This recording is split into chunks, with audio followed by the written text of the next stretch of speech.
All right, good afternoon. Today's speaker is Peter Tile. Peter was the founder of PayPal and Palantir and Founders Fund and has invested in most of the tech companies in Silicon Valley. And he's going to talk about strategy and competition. Thank you for coming, Peter. Awesome. Thanks. Sam, thanks for inviting me. Thanks for having me. I sort of have a single idée fixe that I'm completely obsessed with on the business side, which is that if you're starting a company, if you're the founder, entrepreneur starting a company, you always want to aim for monopoly, and you want to always avoid competition. And so, hence, competition is for losers. Something we'll be talking about today. I'd like to start by saying something about the basic idea of when you start one of these companies, how you go about creating value. And there's this question: what makes a business valuable? And I want to suggest that there's basically a very simple formula that you have a valuable company if two things are true. Number one, that it creates X dollars of value for the world, and number two, that you capture Y% of X. And the critical thing that I think people always miss in this sort of analysis is that X and Y are completely independent variables. And so X can be very big, Y can be very small, X can be of intermediate size, and if Y is reasonably big, you can still get a very big business. So to create a valuable company, you have to basically both create something of value and capture some fraction of the value of what you've created. And sort of just to illustrate this as a contrast, if you sort of compare the US airline industry with a company like Google on search, if you sort of measure by the size of these industries, you could say that airlines are still more important than search. If you just measure it, say, by revenues, it was 195 billion in domestic revenues in 2012. Google had just north of 50 billion.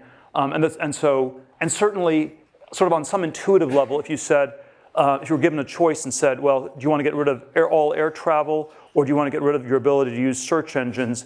The intuition would be that air travel is something that's more important than search. And this is, of course, just the domestic numbers. If you looked at this globally, airlines are much, much bigger than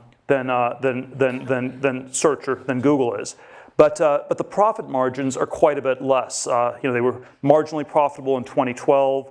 I think the entire 100-year history of the airline industry, the cumulative profits in the US have been approximately zero. Companies make money, they episodically go bankrupt, they get recapitalized, and you sort of cycle and repeat. And this is reflected in the combined market capitalization of the airline industries, maybe something of the US airline industry, something like a quarter that of Google. So you have a search engine much smaller than air travel, but much more valuable. And I think this reflects these very different valuations on X and Y. So if we look at perfect competition, there's some pros and cons to the world of perfect competition. On a high level, it's always, this is what you study in Econ 1. It's easy to model, which I think is why econ professors like talking about perfect competition. It somehow is efficient, especially in a world where things are static, because you have all the consumer surplus gets captured by everybody. And politically, it's what we're told is good in our society, that you want to have competition, and this is somehow a good thing. Of course, there are a lot of negatives.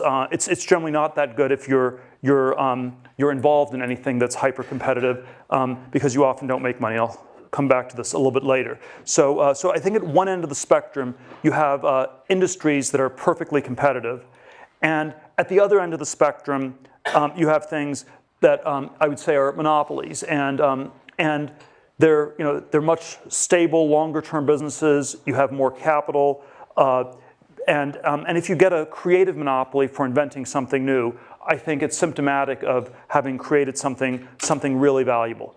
And so I do think this, the extreme binary view of the world I always articulate is that there are exactly two kinds of businesses in this world. There are businesses that are perfectly competitive, and there are businesses that are monopolies. And there's shockingly little that is in between. And this dichotomy is not understood very well because people are constantly lying about the nature of the businesses they're in. And this is why this is, in my mind, this is the most important, it's not necessarily the most important thing in business, but I think it's the most important business idea that people don't understand, that there are just these two kinds of businesses. And so let me say a little bit about the lies that people tell. And so you basically, if you sort of imagine that there was a spectrum of companies from perfect competition to monopoly, the apparent differences are quite small because the people who have monopolies pretend not to. They will basically say, and it's because you don't want to get regulated by the government, you don't want the government to come after you, so you will never say that you have monopoly. So anyone who has a monopoly will pretend that they're in incredible competition.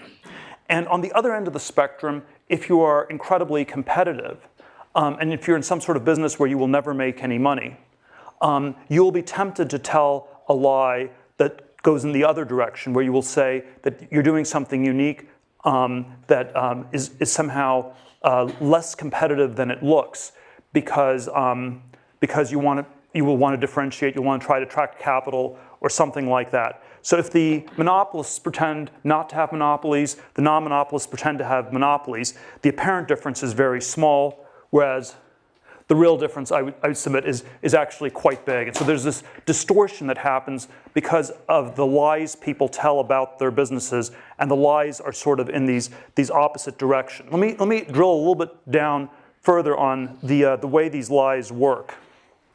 And so, the basic lie you tell as a non-monopoly is that we're in a very small market. The basic lie you tell as a monopoly is that the market you're in is much bigger than it looks. And so typically, if you want to think of this in sort of set theoretic terms, you could say that a monopoly tells a lie where you describe your business as the union of these vastly different markets, and the non-monopolist describes it as the intersection.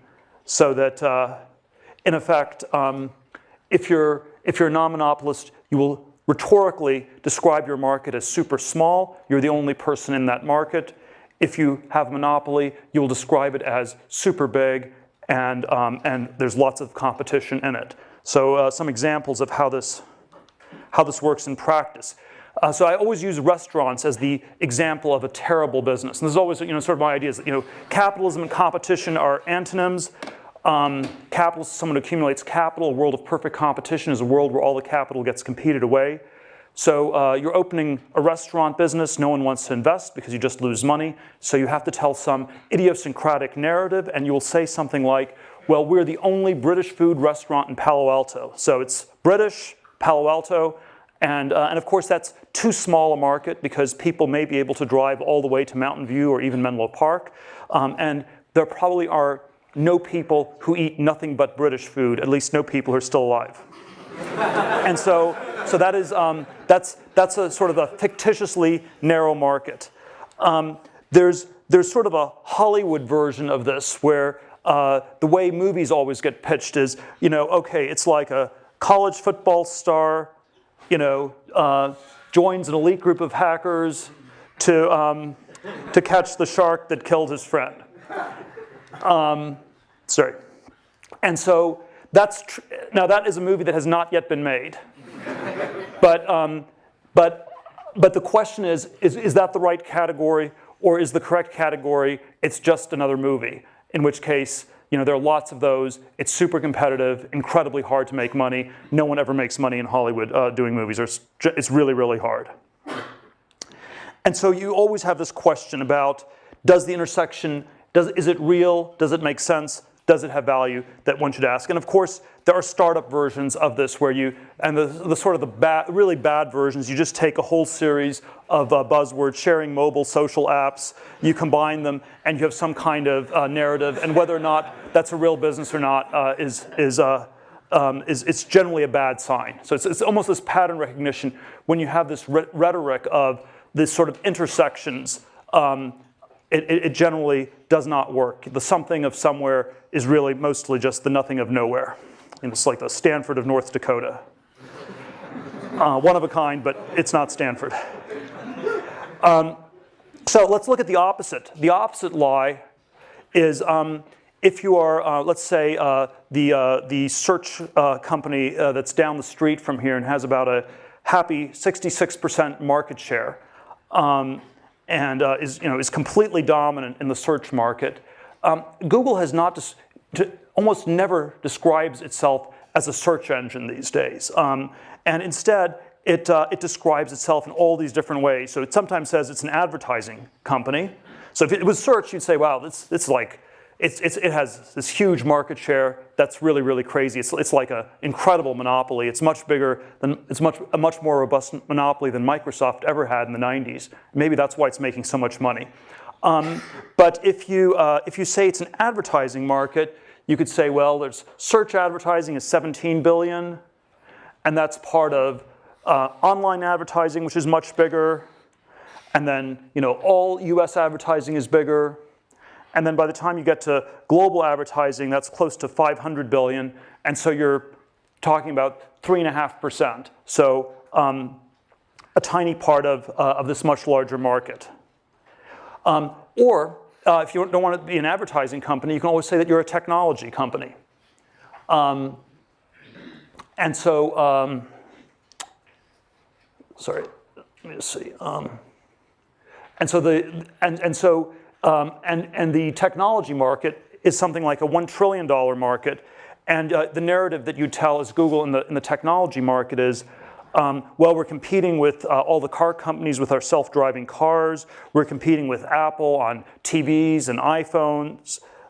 We're competing with Facebook. We're competing with Microsoft on Office products. We're competing with Amazon on cloud services.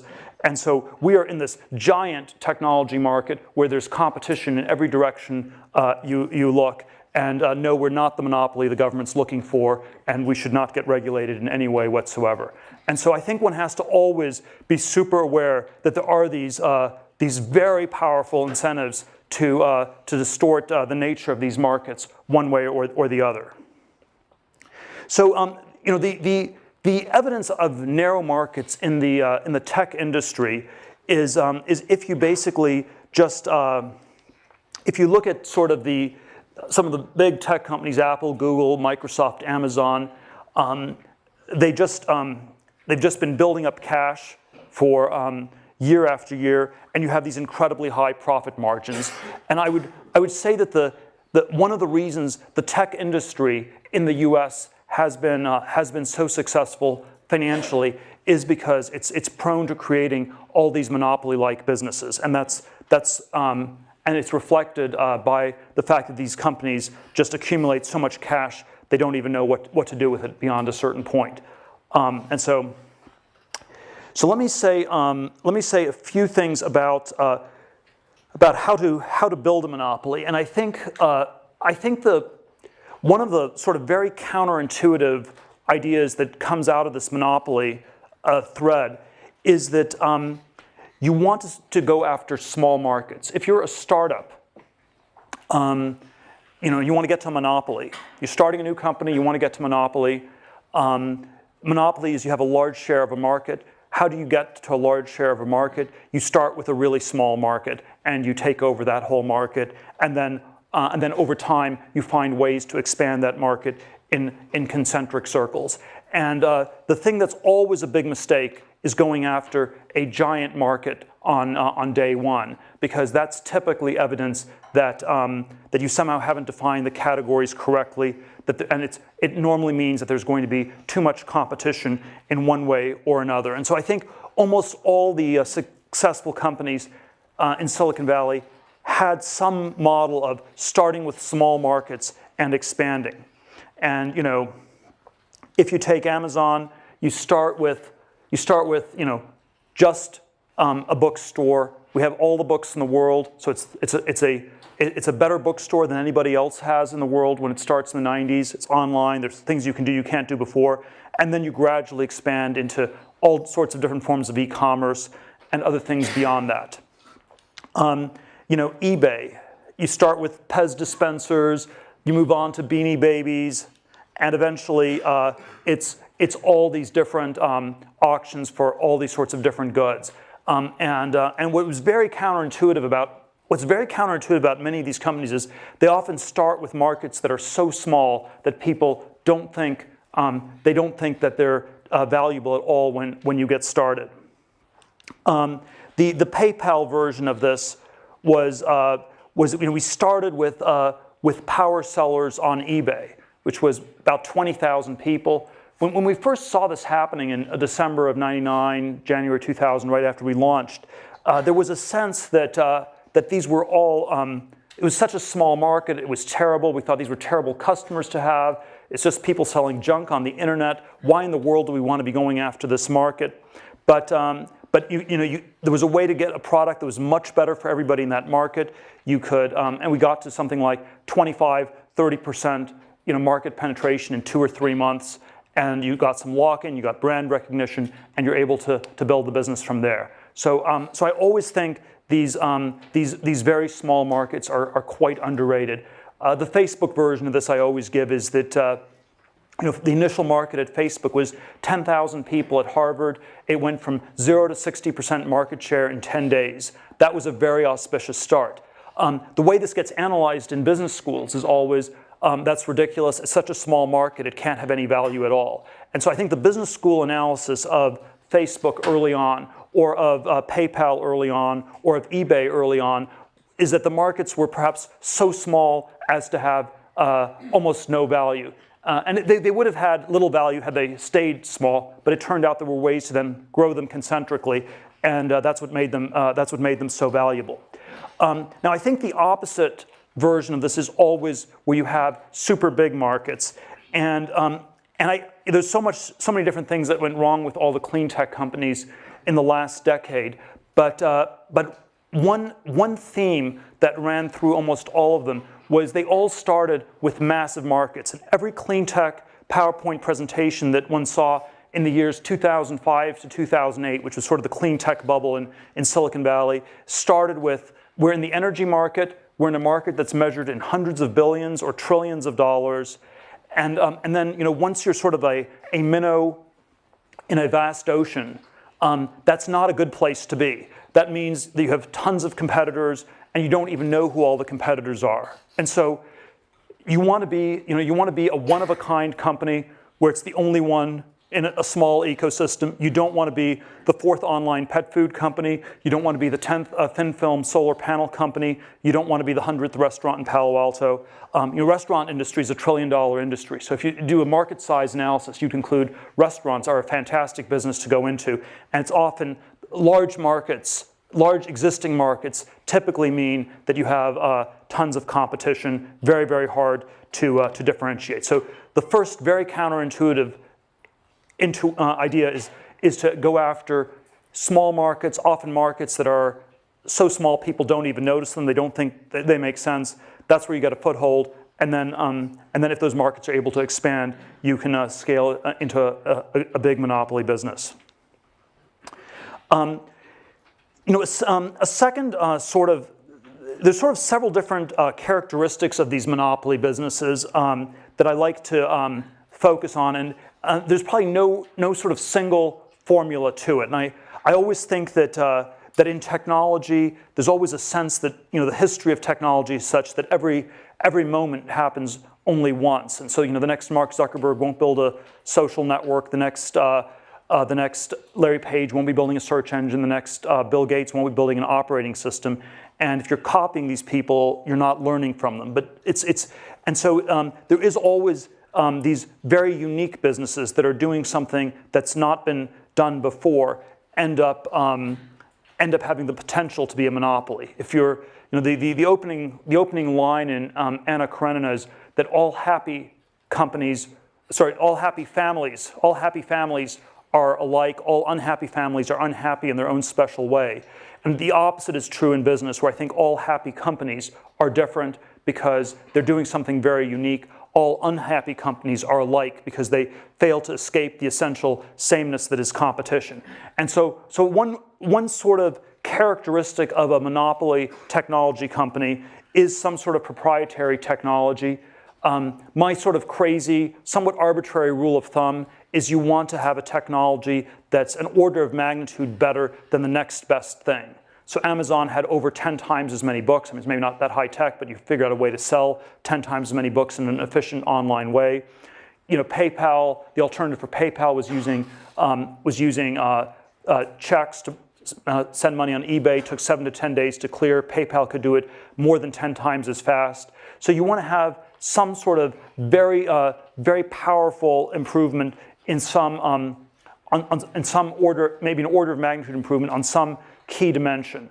Of course, you know, if you actually come with something totally new, it's just like an infinite improvement. So I would say the iPhone was the first smartphone that worked, and so that's, you know, that's like maybe not infinite, but it's sort of definitely an order of magnitude or more of an improvement. So I think the technology is designed to give you a massive delta over the next best thing. I think there often are network effects that can kick in that really help. The thing that's very, and these lead to monopolies over time, the thing that's very tricky about network effects is they're often very hard to get started. And so, so even though everyone understands how valuable they are, there's always this incredibly tricky question: why is it valuable to the first person who's doing something? Economies of scale. If you have something with very high fixed costs, very low marginal costs, that's typically a monopoly-like business. And then there's this thing of branding, which is sort of like just this idea that gets lodged in people's brains. I never quite understand how branding works, so I never invest in companies where it's just about branding. But it is, I think, a real phenomenon that creates real value. I think one of the things, I'm going to come back to this a little bit towards the end, but one of the things that's very striking is that software businesses are often, are for some reason, very good at some of these things. They're especially good at the economies of scale part, because the marginal cost of software is zero. And so if you get something that works in software, it's often significantly better than the existing solution. And then you have these tremendous economies of scale, and you can scale fairly quickly. So even if the market starts small, you can grow your business quickly enough to stay at the same size as the growing market and maintain the sort of monopoly power. Now, the critical thing about these monopolies is it's not enough to have a monopoly for just a moment. The critical thing is to have one that lasts over time. And so, you know, in Silicon Valley, there's always this sort of idea that you want to be the first mover. And I always think it's in some ways, the better framing is you want to be the last mover. You want to be the last company in a category. Those are the ones that are really valuable. Microsoft was the last operating system, at least for many decades. Google is the last search engine. Facebook will be valuable if it turns out to be the last social networking site. And one way to think of this last mover value is this idea that most of the value in these companies exists far in the future. If you do sort of a discounted cash flow analysis of a business, you have sort of all these profit streams, you have a growth rate, the growth rate's much higher than the discount rate, and so most of the value exists far in the future. I did this exercise at PayPal in March of 2001. We had been in business for about 27 months, and we sort of had, you know, the growth rate was 100% a year. We were discounting future cash flows by about 30%, and it turned out that about 3/4 of the value of the business as of 2001 came from cash flows in years 2011 and beyond. And whenever you do the math on any of these tech companies, you get to an answer that's something like that. So if you are trying to analyze any of the tech companies in Silicon Valley, Airbnb, Twitter, Facebook, any emerging internet companies, all the ones in Y Combinator, the math tells you that 3/4, 85% of the value is coming from cash flows in years 2024 and beyond. It's very, very far in the future. And so one of the things that we always overvalue in Silicon Valley is growth rates, and we undervalue durability. Because growth is something you can measure in the here and now, and you can always track that very precisely. The question of whether a company is still going to be around a decade from now, that's actually what dominates the value equation, and that sort of is a much more qualitative sort of a thing. And so if we went back to this idea of these characteristics of monopoly, proprietary technology, network effects, economies of scale, you can think of these characteristics as ones that exist at a moment in time where you capture a market and take it over. But you also want to think about, are these things going to last over time? And so there's a time dimension to all these characteristics. So network effects often have a great time element where as the network scales, the network effects actually get more robust. And so if you have a network effect business, that's often one that can become a bigger and stronger monopoly over time. Proprietary technology is always a little bit of a tricky one. So you want something that's an order of magnitude better than the state of the art in the world today. And that's how you get people's attention. That's how you initially break through.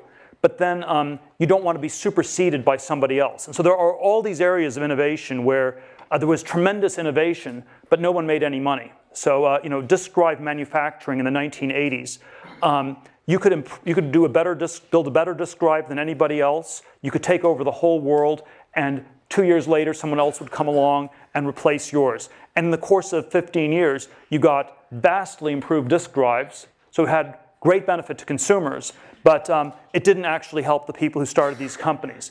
And so there's always this question about having a huge breakthrough in technology, but then also being able to explain why yours will be the last breakthrough, or at least the last breakthrough for a long time, or where you make a breakthrough and then you can keep improving on it at a quick enough pace that no one can ever catch up. So if you have a structure of the future where there's a lot of innovation and other people will come up with new things in the thing you're working on, that's great for society. It's actually not that good for your business typically.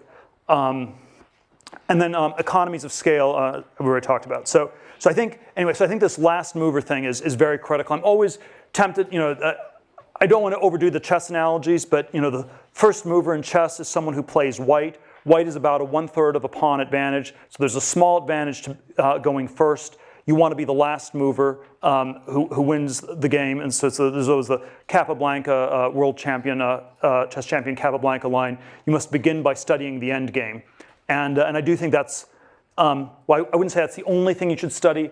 I think this sort of perspective of asking these questions, why will this still be the leading company 10, 15, 20 years from now, is a really critical one to try to think through.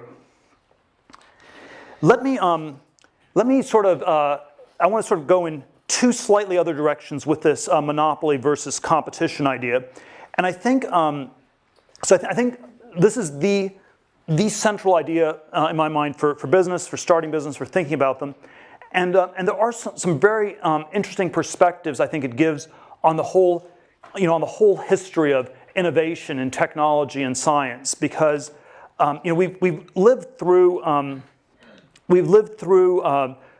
250, 300 years of incredible technological progress in many different domains, steam engine to railways to telephones, refrigeration, household appliances, the computer revolution, aviation, all sorts of different areas of technological innovation.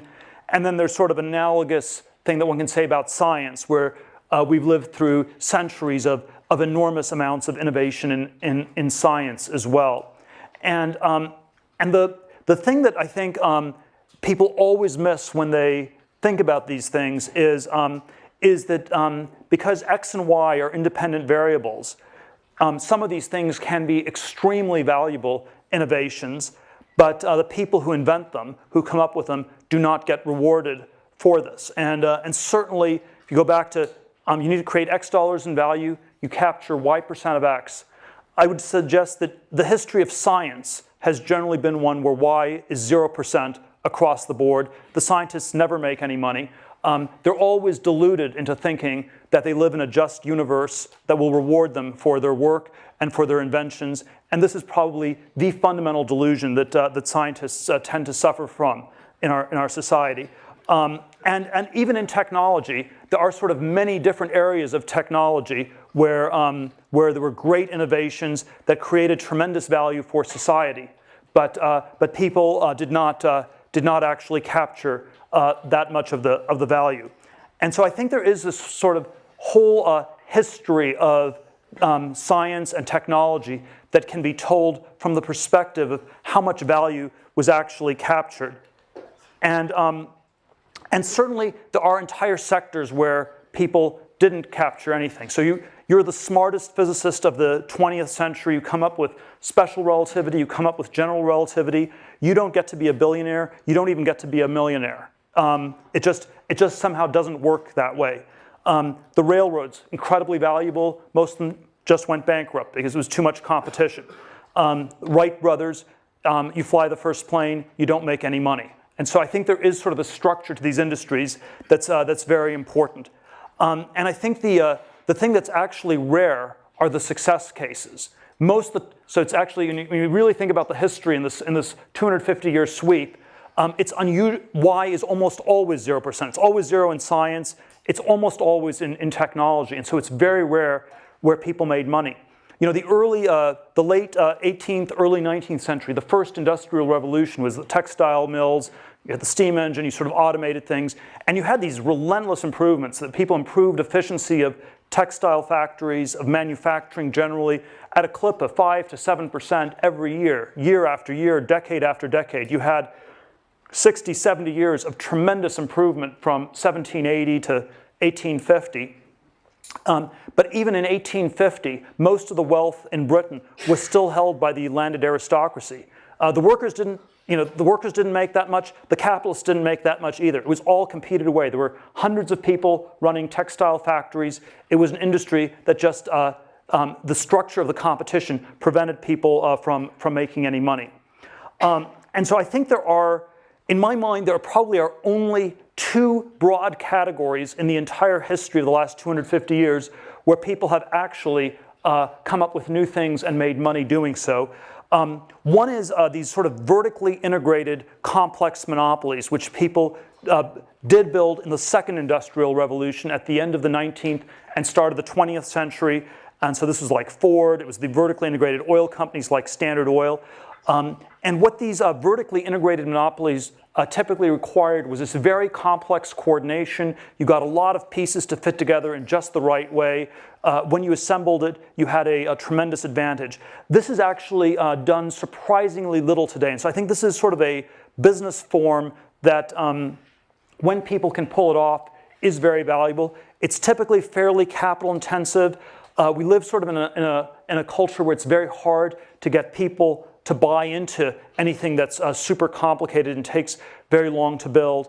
But when I sort of think about my colleague Elon Musk from PayPal's success with Tesla and SpaceX, I think the key to these companies was the complex, vertically integrated monopoly structure they had. So if you sort of look at Tesla or SpaceX, if you ask, was there sort of a single breakthrough? I mean, they certainly innovated on a lot of dimensions. I don't think there was a single 10x breakthrough in battery storage or, maybe working on some things on rocketry, but there was no sort of single massive breakthrough. But what was really impressive was integrating all these pieces together and doing it in a way that was more vertically integrated than most of their competitors. So Tesla, you also integrated the car distributors so they wouldn't steal all the money, as has happened with the rest of the car industry in the US. Or SpaceX, you basically pulled in all the subcontractors, where most of the large aerospace companies have single source subcontractors that are able to sort of charge monopoly profits and make it very hard for the integrated aerospace companies to make money. And so vertical integration, I think, is sort of a very underexplored modality of technological progress that people would do well to look at more. And then I think there is something about software itself that's very, very powerful. Software has these incredible economies of scale, these low marginal costs, and there is something about the world of bits as opposed to the world of atoms where you can often get very fast adoption. And the fast adoption is critical to capturing and taking over markets, because even if you have a small market, if the adoption rate is too slow, there'll be enough time for other people to enter that market and compete with you. Whereas if you have a small to mid-sized market and have a fast adoption rate, you can take over this market. And so I think this is one of the reasons Silicon Valley has done so well and why software has been this phenomenal industry. And what I would suggest, what I want to leave you with is there are sort of these different rationalizations people give for why certain things work and why certain things don't work. And I think these rationalizations always obscure this question of creating X dollars in value and capturing Y% of X. So the science rationalization we're always told is that the scientists aren't interested in making money. They're doing it for charitable reasons, and that you're not a good scientist if you're motivated by money. And I'm not even saying people should always be motivated by money or something like this, but I think we should be a little bit more critical of this as a rationalization. We should ask, is this a rationalization to obscure the fact that Y equals 0% and the scientists are operating in this sort of world where all the innovation is effectively competed away and they can't capture any of it directly. And then the software distortion that often happens is because people are making such vast fortunes in software, we infer that this is the most valuable thing in the world being done, full stop. And so if people at Twitter make billions of dollars, it must be that Twitter is worth far more than anything Einstein did. And what that sort of rationalization tends to obscure is, again, that X and Y are independent variables, and there are these businesses where you capture a lot of X, and there are others where you don't. And so I do think the history of innovation has been this history where the microeconomics, the structure of these industries has mattered a tremendous amount. And when and there is sort of this story where some people have made vast fortunes because they were in industries with the right structure, and other people made nothing at all because they were in these sort of very competitive things, and we shouldn't just rationalize that away. I think it's worth understanding this better. And then finally, let me come back to this sort of overarching theme for this talk, this competition is for losers idea, which is always this provocative way to title things, because we always think of the losers as the people who are not good at competing. We think of the losers as the people who are slow on the track team in high school, or who do a little bit less well on the standardized tests and don't get into the right schools. And so we always think of losers as people who can't compete. And I want us to really rethink and revalue this and consider whether it's possible that competition itself is off, that we're sort of, it's not just the case that we don't understand this monopoly competition dichotomy intellectually. So I've sort of been talking about why you wouldn't understand it intellectually, because people lie about it, it's distorted. We have all these, the history of innovation rationalizes what's happened in all these very, very strange ways.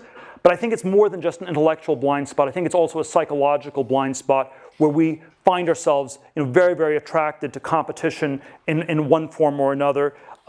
We find it reassuring if other people do things. The word ape already in the time of Shakespeare meant both primate and imitate. And there is something about human nature that's deeply mimetic, imitative, ape-like, sheep-like, lemming-like, herd-like. And it's this very, very problematic thing that we need to always think through and try to overcome.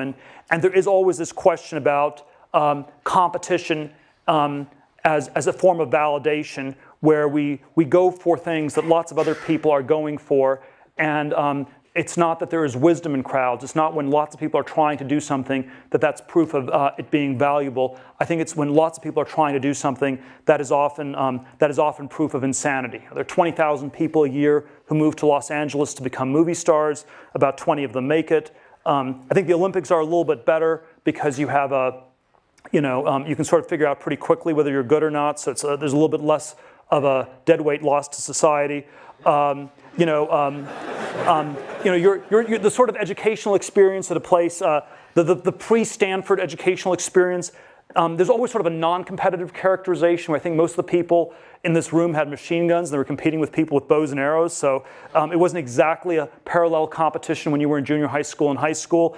There's always a question, does the tournament make sense as you keep going? And this is And so there is always this question, if people go on to grad school or postdoctoral educations, does the intensity of the competition really make sense? There's the classic Henry Kissinger line that describing his fellow faculty at Harvard that the battles were so ferocious because the stakes were so small, describing sort of academia. And you sort of think on one level, this is a description of insanity. Why would people fight like crazy when the stakes are so small?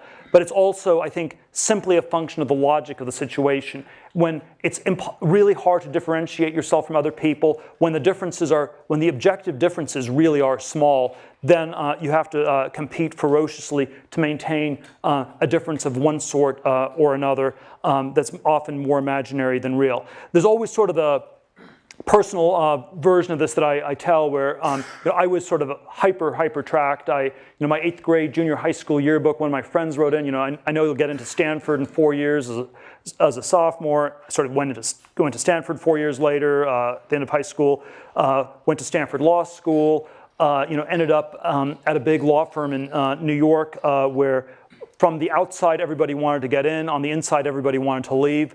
And you had, and it was this very strange dynamic where after I sort of realized this was maybe not the best idea, and I left after 7 months and 3 days, one of the people down the hall from me told me, it's really reassuring to see you leave, Peter. I had no idea that it was possible to escape from Alcatraz, which of course, all you had to do was go out the front door and not come back.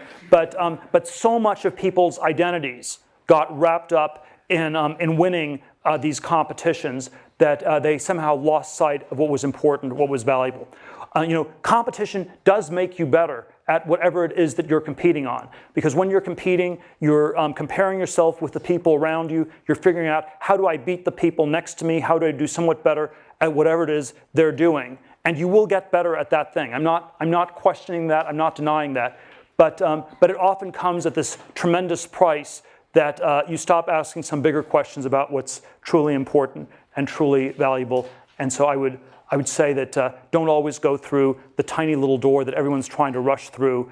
Maybe go around the corner and go through the vast gate that no one's taking. Thank you very much. I guess we have time for, do you want to take a few questions? Or? Sorry? Oh, yeah.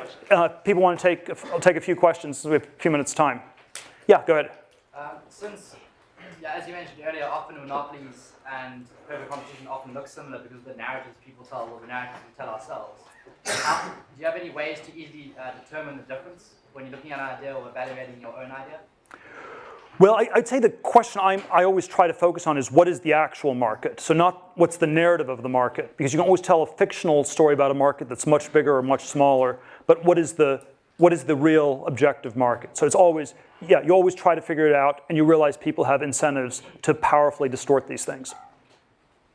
Yeah? So which of the aspects of monopolies that you mentioned would you say that software companies like Google excel at? Well, they have network effects with the ad network. They had proprietary technology that gave them the initial lead because they had the PageRank algorithm, which was sort of an order of magnitude better than any other search engine. You have economies of scale because of the need to store all these different sites, and at this point you have brands. So Google has all four. Maybe the proprietary technology is somewhat weaker at this point, but definitely it had all four, and maybe 3.5 out of 4 now. Yeah. How does this apply to Palantir? And second, what's with like? The second is what? What's with the iPhone headphone? Oh, there's sort of a set of companies that are doing different copycat payment systems on mobile phones. There's Square, there's PayPal. They just have sort of different shapes. That's how they differentiate themselves. One is a triangle, one is a square, and so maybe at some point the apes will run out of shapes or something like that. But I think.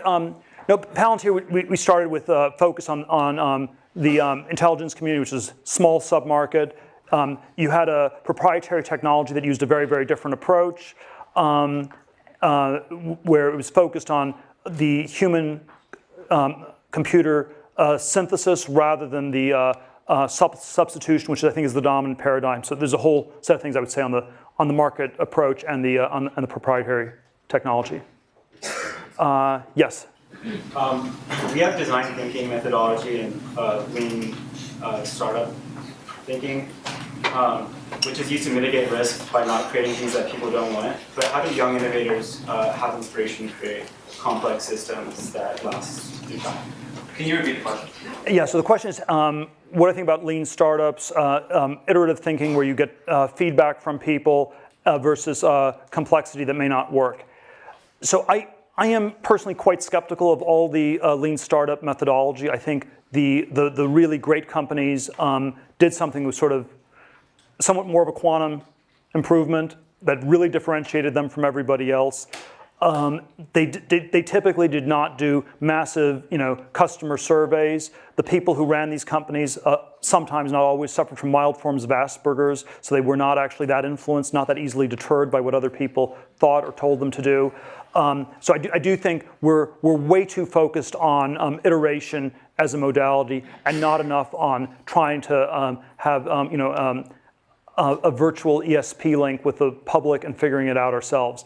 I would say that, let me see, I would say that I'm not quite, the risk question I think is always a very tricky one because there are, it's often the case that you don't have enough time to really mitigate risk. If you're going to take enough time to figure out what people want, you often will have missed the boat by then. And then, of course, there's always the risk of doing something that's not that significant or meaningful. So, you could say a track in law school is a low-risk track from one perspective. It may still be a very high-risk track in the sense that maybe you have a high risk of not doing something meaningful with your life. So we have to think about risk in these very complicated ways. I think risk is sort of this very complicated concept. Yes?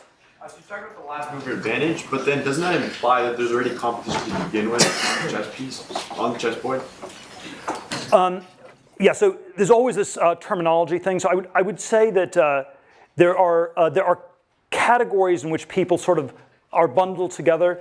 I would say the monopoly businesses were, in effect, they really were a big first mover in some sense. You could say Google was not the first search engine. There were other search engines before, but on one dimension, they were dramatically better than everybody else. So they were the first one with PageRank, with sort of an automated approach. Facebook was not the first social networking site.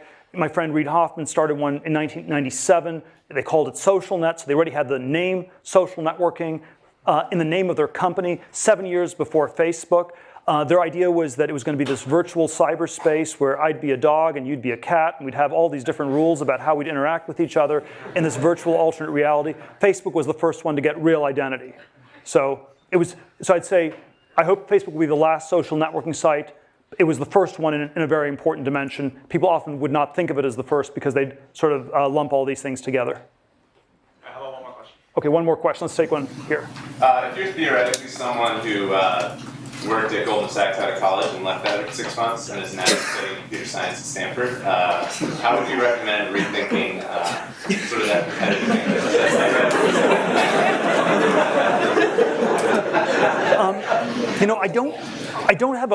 I don't have a great. I'm not great at the psychotherapy stuff, so I don't quite know how to solve this.